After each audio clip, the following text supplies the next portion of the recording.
Days after America conducted that shock operation in Venezuela, capturing Nicolas Maduro, bringing him to the U.S. to face trial on drug trafficking charges, questions continue to multiply. Was Trump's Venezuela operation just diversion to shift focus from the Epstein files fallout? President Trump has long portrayed himself as a leader averse to foreign military conflicts. He has fashioned himself as a peacemaker. And that is precisely why this Venezuela operation raised eyebrows.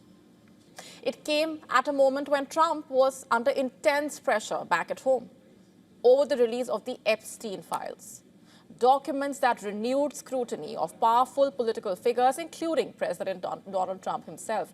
And as the days went by and as more and more allegations and questions surfaced, and as redaction deadlines loomed for the Department of Justice, discontent began brewing within Trump's own MAGA base as well. With the midterm polls fast approaching and control of the Congress at stake, critics say that Donald Trump needed a big and decisive shift to try and change the public narrative against him. And Venezuela, they say, became that vehicle.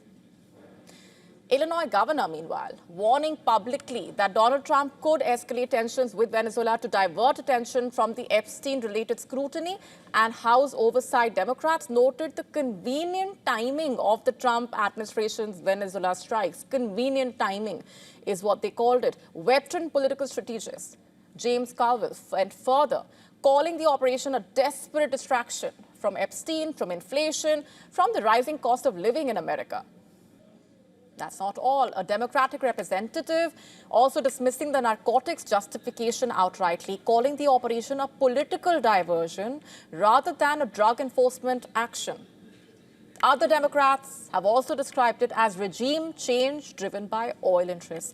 And then even within Trump's own party, dissent has surfaced. A Republican congressman has already called the move unconstitutional, and on social media as well. Anti-American suspicion has exploded. Online debates were awash with claims that Venezuela was a deliberate diversion. They are saying that the Venezuela operation was a deliberate distraction.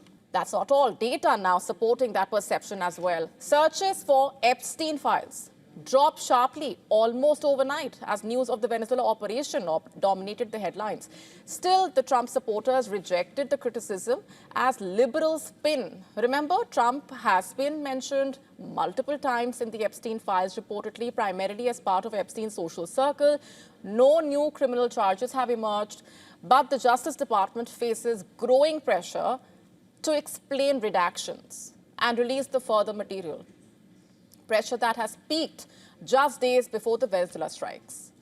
But this was not an entirely new obsession for Donald Trump. Remember, he has spoken about it openly, about intervening in Venezuela since his first term. In fact, he has repeatedly floated the idea of seizing Venezuela's oil, which is home to the world's largest proven reserves. And in recent months, we have reported about how Trump has escalated that rhetoric, invoked disputed oil fields, even referenced the Alien Enemies Act, remember, while threatening deportations of Venezuelans. Critics are saying that that was groundwork for military action, laid out well before January 3rd, and history suggesting that this pattern is not unprecedented as such for America. Remember, 1998, President Bill Clinton faced impeachment over the Monica Lewinsky scandal. America launched missile strikes on Sudan and Afghanistan. Republicans at the time accused him of wag the dog tactics, quote unquote. In the early 2000s, meanwhile, George W. Bush, under fire over intelligence failures ahead of 9/11, built the case for war in Iraq. An invasion later justified by weapons of mass destruction that were never found. In 1986, Ronald Reagan bombed Libya amid domestic criticism over the Iran-Contra affair and a struggling economy as well. We have seen American presidents act this way multiple times in the past. Under pressure, history shows presidents often look outward, which brings us to the last, perhaps most consequential question here. Oil. Venezuela, remember, holding nearly 20% of the world's proven oil reserves. That is around 303 billion barrels. More than Saudi Arabia, Yet it produces less than 1% of global crude, barely 1 million barrels a day. After Maduro's capture, Trump promised US companies would revive Venezuela's shattered oil industry. He said Washington needed total access to its oil fields. But experts are saying that reviving Venezuela's production to 3 million barrels a day could reportedly take 10 to 20 years and up to $100 billion. Even short-term gains depend on lifting sanctions, restoring legal certainty, restructuring debt, and also ensuring political stability, none of which are guaranteed. Which is why you will not be surprised when you hear this. Americans are not too pleased, just to put this simply.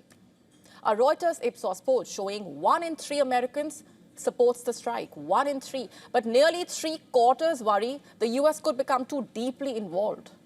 And the concerns persist about cost escalation, the risk to American lives. Sure, Trump's approval rating has ticked up, but what is clear right now is Venezuela's vast oil wealth may promise billions on paper, but it cannot erase the political, legal, and moral costs of this operation.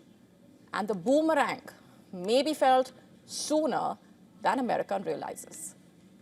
To stay up to speed with the latest news, download the WION app and subscribe to our YouTube channel.